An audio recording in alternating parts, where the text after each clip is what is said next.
Hi, hello to everyone. This is Kavish IAS and we are going to talk about a very important topic. पर पहले मैं ये बताना चाहता हूँ कि ये टॉपिक जो है, उसे हमारे एक सब्सक्राइबर जो कि कमेंट किए थे कि मुझे साइप्रस का मुद्दा समझना है, उन्होंने ये टॉपिक सजेस्ट किया था। So we are here with this topic कि क्यों इंडियन साइप्रस का पासपोर्ट चाह रहे हैं और उसके साथ-साथ अडानी वाला क्या मुद्दा है। सो हम लोग इस पूरे टॉपिक को लेंथ एंड ब्रेथ में डिस्कस करने वाले हैं। बहुत सारे मुद्दे निकल के आएँगे इसमें। ऑफ कोर्स इसका यूपीएससी पर्सपेक्टिव से अगर बात किया जाए तो इंडियन इकोनॉमी से इसका अच्छा खासा रिलेशन है, क्योंकि साइप्रस को यूज़ किया जा रहा है एज ए टैक्स हेवन। ठीक है, उसके बारे में समझेंगे। उसके साथ-साथ थोड़ा-सा हम लोग इंटरनेशनल रिलेशन के पर्सपेक्टिव से भी देखने का कोशिश करेंगे कि भारत की नज़दीकी जो है वो साइप्रस से बहुत ही ज़्यादा बड़ा है, क्योंकि भारत चाहता है तुर्की को काउंटर करना। उस एंगल को भी हम लोग समझने का कोशिश करेंगे। सो सबसे पहले तो स्टार्ट करते हैं कि न्यूज़ में ये क्यों है। उसको समझने के लिए हमें समझना पड़ेगा साइप्रस का एक स्कीम जो उसने स्टार्ट किया था, जिसको कहते हैं गोल्डन पासपोर्ट स्कीम।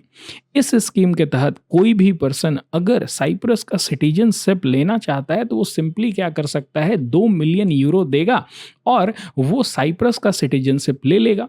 अगर साइप्रस का सिटीजनशिप मिल गया, मतलब आप क्या कर सकते हैं, साइप्रस में तो रह ही सकते हैं, उसके साथ साथ आपको यूरोपियन यूनियन का भी मेंबरशिप मिल गया।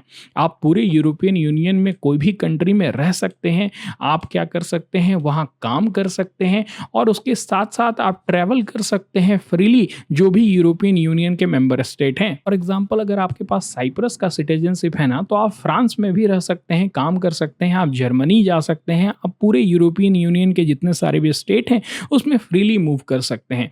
तो ऑफ कोर्स ये तो एक बहुत ही बड़ा कारण है ही साइप्रस के पासपोर्ट का, पर उसके साथ साथ बहुत सारे कारण और भी हैं जिसको हम लोग समझने की कोशिश करेंगे। बट पहले ये समझ लीजिए कि बहुत सारे लोगों ने 7000 से प्लस लोग जो थे, जो ऑडिट हुआ 2022 में, उसमें ये पता चला कि 7000 से ज़्यादा लोगों ने अप्लाई किया था ये साइप्रस का पासपोर्ट के लिए। और उसमें बहुत सारे ऐसे लोग थे जिनका कैरेक्टर जो था ना वो ड्यूबियस था, मतलब कि कोई सीरियन वारलॉर्ड थे, रशिया के ओलिगार्क से थे, मतलब कि आप समझ सकते हैं वो अपने देश से चाहे तो भाग रहे थे, चाहे अपने पैसे छुपाने के लिए कोई उन्हें दूसरा कंट्री चाहिए था, या फिर अपने आप को बचाने के लिए कोई दूसरा कंट्री जाना था। इस तरह के बहुत सारे क्रिमिनल्स भी आप कह सकते हैं, या फिर ऐसे बिजनेस पर्सन जिन्हें डर था कि उन्हें पकड़ा जाएगा, वो लोग क्या कर रहे थे, साइप्रस का सिटीजनशिप के लिए अप्लाई कर रहे थे। और इसी नाम में बहुत सारे इंडियंस भी आए हैं। You can see out here, ये जो इन्वेस्टिगेशन हुआ ना उसमें बहुत सारे इंडियंस का भी नाम है। फॉर एग्जांपल पंकज ओसवाल, जब उन्हें साइप्रस का सिटीजनशिप मिल गया ना, तो उन्होंने क्या किया, अपनी कंपनी जो है उसे शट डाउन कर दिया। ये है गौतम अडानी, आप सब लोग जानते होंगे, हालांकि इनका नाम नहीं है, बट इनके जो बड़े भाई हैं विनोद अडानी, जिनका नाम पनामा पेपर में भी आ चुका है, पेंडोरा पेपर में भी आ गया है, जो कि जाने जाते हैं कि बहुत सारे शेल कंपनी, चाहे वो मॉरिशस में हो, चाहे वो ब्रिटिश वर्जिन आइलैंड में हो, चाहे वो पनामा में हो, उसके लिए ये पर्सन जाने जाते हैं। और वो भी साइप्रस के ये जो इन्वेस्टिगेशन में नाम आया उसमें उनका भी नाम था। तो इस तरह से जो गौतम अडानी के बड़े भाई हैं वो भी इस पूरे मुद्दे में जुड़े हुए हैं। वो शेल कंपनीज बनाते हैं, मतलब कि आप समझ लें कि सेल कंपनी इसलिए बनाया जाता है ताकि आप अपना अर्निंग जो है ना वो छुपा सकें, आप ऐसे टैक्स हेवन में जा सकें जहां से आप टैक्स बचा सकते हैं। आगे हम लोग धीरे धीरे कुछ परतें देखेंगे और उसमें इस चीज को और अच्छी तरह से समझने की कोशिश भी करेंगे। उसके साथ साथ अनुभव अग्रवाल का भी नाम मेंशन है, जो कि एक्यूज्ड है, जो कि नेशनल स्पोर्ट एक्सचेंज लिमिटेड का जो स्कैम हुआ था ना उसमें। तो आप समझ सकते हैं कि कौन कौन पर्सन हैं जो कि साइप्रस का ये सिटीजनशिप के लिए अप्लाई कर रहे थे। ये सारे पर्सन कहीं ना कहीं ड्यूबियस कैरेक्टर, यानी कि क्रिमिनल्स हो सकते हैं, या फिर दिखाते तो हैं कि बिजनेसमैन है, पर कहीं ना कहीं वो सरकार से बच रहे हैं, अपने देश की इन्वेस्टिगेशन एजेंसी से बच रहे हैं और दूसरे कंट्री में जा करके एक सेफ हेवन खोज रहे हैं। लेकिन ऑफ कोर्स हम लोग इसके ऊपर डिस्कस करेंगे। लेकिन साइप्रस का मुद्दा आया है और आप लोगों को मैं साइप्रस ना समझाऊं, ऐसा कैसे हो सकता है। साइप्रस बड़ा ही इंटरेस्टिंग कंट्री है और हमें साइप्रस के बारे में समझना बहुत ज़रूरी है। क्यों समझना ज़रूरी है? क्योंकि आप यहाँ देखिए, ये है तुर्की। तुर्की हमारा दोस्त हुआ करता था कभी, लेकिन अभी का जो सिचुएशन है वो तुर्की की नज़दीकियां पाकिस्तान के साथ ज़्यादा हैं। वेरएज़ ग्रीस जो है वो क्या है, पहले टाइप कंट्री रहा नहीं। इसकी जो पकड़ है, क्योंकि आर्थिक रूप से ये बहुत ही कमज़ोर हो गया था, इकोनॉमिकली इसे यूरोप का बिमरुआ देश आप कह सकते हैं।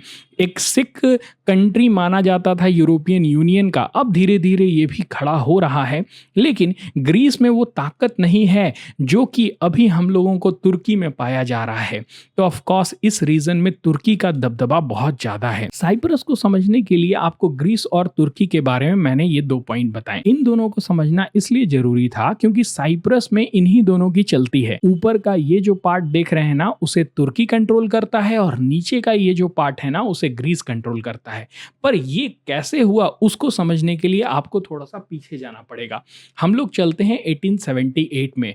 1878 में ये जो साइप्रस का आइलैंड है ना, उसको कंट्रोल करता था ब्रिटिश एम्पायर। वो ब्रिटिश एम्पायर के अधीन था, और धीरे धीरे क्या किया, ब्रिटिश एम्पायर से लड़ते लड़ते साइप्रस के जो लोग हैं उन्होंने लड़ाई लड़ी। उनका ये मानना था कि हम लोगों को जुड़ जाना चाहिए ग्रीस के साथ, और 1960 कहाँ तक हम लोग पहुंच गए, 1960 में जाकर के साइप्रस को रिपब्लिक घोषित कर दिया गया, यानी कि ब्रिटिश एम्पायर के अधीन वो अब नहीं है। 1960 में होने के बाद फिर ये इनका जो प्रॉब्लम है ना वो सॉल्व नहीं हुआ, क्योंकि अब समझना पड़ेगा कि यहाँ रहते कौन है आखिर का। तो यहाँ 2 लोग रहते हैं, एक तो ग्रीक लोग रहते हैं और उसके साथ साथ यहाँ तुर्किश लोग, यानी कि आप समझिए कि यहाँ क्रिश्चियन रहते हैं और मुस्लिम रहते हैं। मुस्लिम कहाँ रहते हैं, ऊपर का पार्ट में रहते हैं, और क्रिश्चियन कहाँ रहते हैं, नीचे का पार्ट में रहते हैं। और ये दोनों क्या करने लगे, एक दूसरे से लड़ने लगे। फिर आया समय 1974, 1974। आप समझिए 3 डेट याद है, याद रखिए। 1878 में यूके के अधीन आया, 1960 में ये आज़ाद हुआ यूके से, 1974 में इसका 2 भागों में बंटवारा हो गया। जब ग्रीक ने कू किया, यानी कि यहाँ पर मिलिट्री रूल स्थापित करने का तैयारी किया, तो तुर्किस ने इन्वेड करके क्या किया, ये जो पूरा आइलैंड है उसको 2 पार्ट में बांट दिया। ऊपर जो है नॉर्दर्न साइप्रस बना दिया, नीचे सदर्न साइप्रस बन गया। और आपको ये समझना पड़ेगा कि जो सदर्न पार्ट है ना, उसे पूरा वर्ल्ड, जो यूनाइटेड स्टेट्स ऑफ अमेरिका या फिर अदर कंट्री है ना, वो क्या करते हैं, रिकॉग्नाइज करते हैं। नॉर्दर्न पार्ट को ज़्यादा कंट्री रिकॉग्नाइज नहीं करती है, जैसे तुर्की और उसके जो सपोर्ट में कंट्री है जैसे पाकिस्तान आप कह सकते हैं, वो सब क्या करते हैं, ऊपर वाला पार्ट को भी एक अलग देश समझते हैं और उसे रिकॉग्नाइज करते हैं। तो 1974 में साइप्रस का 2 भाग में बंटवारा हो गया। अब भारत का क्या है इसके ऊपर स्टैंड है, तो भारत का सिंपल स्टैंड है कि अगर आप हमारे मुद्दों में ना बोलोगे तो हम आपके साथ हैं। पर तुर्की ऐसा नहीं करता है। तुर्की क्या करता है, जम्मू एंड कश्मीर का जो हिस्सा है उसे पाकिस्तान का बताता है। इसके वजह से तुर्की जो है वो हमारा फ्रेंड नहीं है, और हम लोग ये मानते हैं कि ऊपर का जो नॉर्दर्न साइप्रस है ऐसा कोई कंट्री नहीं है। हम लोग भी तुर्की के अगेंस्ट हो गए इस पॉइंट के ऊपर, और ये पूरा जो है वो ही साइप्रस है, ऐसा हमारा थॉट प्रोसेस है, ऐसा हम लोग मानते हैं। तो ये तो हमने इंटरनेशनल रिलेशन के पर्सपेक्टिव में पूरा साइप्रस समझ लिया। पर थोड़ा सा अब बात करते हैं कि ये जो गोल्डन पासपोर्ट साइप्रस, ये जो कंट्री है, उसमें जाने के लिए क्यों पूरा भारतीय लोग क्या कर रहे हैं, जी जान लगा दिए थे, 2-2 मिलियन यूरोस देने के लिए तैयार हो गए थे। उसको थोड़ा सा फिर से समझने की कोशिश करते हैं। तो आपको तो पहले ये समझना पड़ेगा कि ये स्कीम तो बड़ा अच्छा था कि 2 मिलियन यूरो दे दो और उसके बाद फिर आपको क्या मिल जाएगा, यहाँ का सिटीजनशिप मिल जाएगा, यही है गोल्डन पासपोर्ट, ये मिल गया आपको तो बहुत अच्छी बात होगी। लेकिन इसमें क्या दिखाई पड़ा साइप्रस को कि बहुत सारे क्रिमिनल जो है ना वो इस देश का सिटीजनशिप ले रहे थे। बहुत सारे जो फ्यूजिटिव्स हैं, भगौड़े हैं, वो लोग भी क्या कर रहे थे, इस कंट्री का सिटीजनशिप ले रहे थे। ऑफ कोर्स साइप्रस के ऊपर थोड़ा प्रेशर आया होगा यूरोपियन यूनियन की तरफ से कि आप क्या कर रहे हैं, पैसा तो ले रहे हैं पर ऐसे पर्सन को आप पनाह दे रहे हैं जो कि दूसरे कंट्रीज में क्या है, फ्यूजिटिव है या क्रिमिनल है, या फिर ऐसे पर्सन हैं जो पॉलिटिकली एक्सपोज्ड हैं, जिन्हें कहते हैं आप PEP, पॉलिटिकली एक्सपोज्ड पर्सन है। आप उन लोगों को क्या कर रहे हैं, ये सिटीजनशिप दे रहे हैं। और इससे क्या हो रहा है, एक गलत संदेश जा रहा है पूरे वर्ल्ड में कि यूरोपियन यूनियन भी क्या करता है, क्रिमिनल और फ्यूजिटिव को सहारा देता है। रशियन ओलिगार्क, रशियन जो हैं वो लोग बहुत ज़्यादा साइप्रस का सिटीजनशिप ले रहे थे। सीरियन वारलॉर्ड जो कि वहाँ पर लड़ाई करके पैसे कमा रहे थे, रशियन जो वहाँ के लोगों को लूट करके मार करके पैसे कमा रहे थे, वो लोग साइप्रस का सिटीजन सिटीजनशिप ले रहे थे। तो क्या किया साइप्रस ने, इस स्कीम को बंद किया और दूसरा स्कीम निकाला। करंट स्कीम जो है वो क्या है, गोल्डन वीज़ा का है। बोला कि अभी तो तुरंत में आपको सिटीजनशिप नहीं मिलेगा, लेकिन आपको रेसिडेंसी राइट मिल जाएगा। अगर आप 27 करोड़ रुपया इन्वेस्टमेंट कर रहे हैं ना, तो आपको क्या होगा, रेसिडेंसी राइट मिलेगा और 5 साल में पोटेंशियल सिटीजनशिप भी मिल जाएगा। तो बाय दिस करंट स्कीम क्या होने वाला है कि थोड़ा सा जो ल्यूक्रेटिव था ना, जो बहुत ही सुंदर दिख रहा था ये स्कीम, उसको थोड़ा टाइट करने की कोशिश की गई है। लेकिन मैं आपको एक बात समझाता हूँ, जितने सारे भी मेडिटेरेनियन कंट्री हैं ना, जैसे कि मैं आपको बता रहा हूँ स्पेन, इटली, ये सारे कंट्री के भी इस तरह के स्कीम चलते हैं। और उस स्कीम में क्या होता है, इनका मेन मकसद होता है फॉरेन डायरेक्ट इन्वेस्टमेंट लाना, एफडीआई। बाहर से जब पैसा आएगा ना, तो इनकी अर्थव्यवस्था जो है वो बेहतर होगी। और इसीलिए इतने बड़े बड़े अमाउंट के लिए वो क्या करते हैं, अपना सिटीजनशिप देने के लिए तैयार रहते हैं। तो करंट स्कीम जो है वो थोड़ा सा टाइटन तो हुआ है, लेकिन ऑफ कोर्स जिन्हें चाहिए होगा, जिन्हें यहाँ पर आना होगा, उन्हें 5 साल की थोड़ी सी वेटिंग मिल गई है। लेकिन इससे बेनिफिट क्या होता है, साइप्रस सिटीजनशिप अगर आपको मिल जा रहा है तो उससे क्या बेनिफिट है। पहला तो यही है कि low personal and company tax rate, 12.5% का कॉर्पोरेट टैक्स रेट है। अगर आप सोच रहे हैं कि 12% भी बहुत हाई है, तो आप गलत सोच रहे हैं। भारत में 30% का टैक्स रेट होता है, कॉर्पोरेट टैक्स रेट होता है। और जो साइप्रस ऑफर कर रहा है ना, वो पूरे यूरोप में कम है। इतना कम कॉर्पोरेट टैक्स रेट जो है वो कहीं नहीं है। अगर आप नो टैक्स ऑन इनकम, आप जो कमा रहे हैं उस पर भी कोई टैक्स नहीं देना है, ना ही डिविडेंड, इंटरेस्ट, आपका वो कैपिटल गेन्स टैक्स नहीं देना है, ना ही आपको नो इनहेरिटेंस टैक्स है, gift tax, wealth tax, property tax. इतने सारे टैक्स मैं बता रहा हूँ ना, कि जितने भी टैक्स आप मैंने बोला ना, वो सब टैक्स भारत में आपको देने हैं। और वो सब टैक्स चाहे तो बहुत ही कम रेट में साइप्रस में देना है, या फिर आपको नहीं ही देना है। अगर आपके ऑफशोर कंपनी है या फिर ब्रांचेज हैं जो कि आप साइप्रस से क्या कर रहे हैं, कंट्रोल कर रहे हैं, उसके लिए भी 4.25% का ही टैक्स रेट है। तो हुआ ना टैक्स हेवन। बहुत ही अच्छी तरह से आप अपने टैक्स इवेड कर सकते हैं अगर यहां से आप ऑपरेट कर रहे हैं, तो ये है बेनिफिट आपका। तो इसीलिए अभी भी साइप्रस का पासपोर्ट जो है वो उतना ज्यादा अट्रैक्शन काउज करता है। और जो पीपल हैं जो एशिया से हैं, वेस्ट एशिया से हैं, रशिया, यूक्रेन से हैं, वो क्या कर रहे हैं, यहाँ की सिटीजनशिप के लिए अप्लाई कर रहे हैं। उसके साथ साथ एक और पॉइंट मैं यहाँ पर ऐड किया हूँ, visa free access to over 170 countries. 170 country में आप ऐसे ही चली जाइए बिना वीजा का।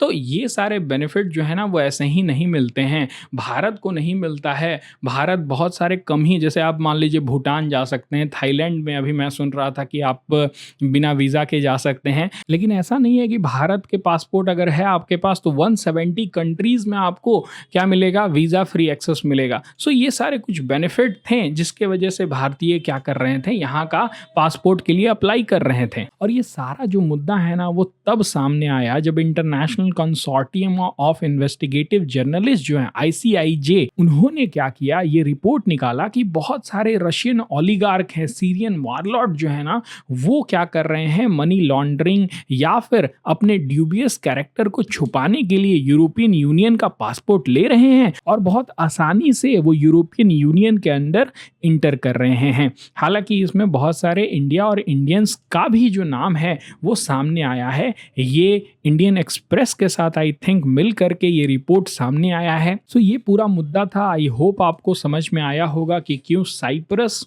के लिए इंडियंस जो हैं वो इतना परेशान है। साइप्रस का पासपोर्ट लेने के लिए टैक्स हेवन है, बहुत ही कम टैक्स लगता है, बहुत सारे ऑफशोर शेल कंपनीज आप यहाँ पर बना सकते हैं क्योंकि टैक्स रेट कम होता है।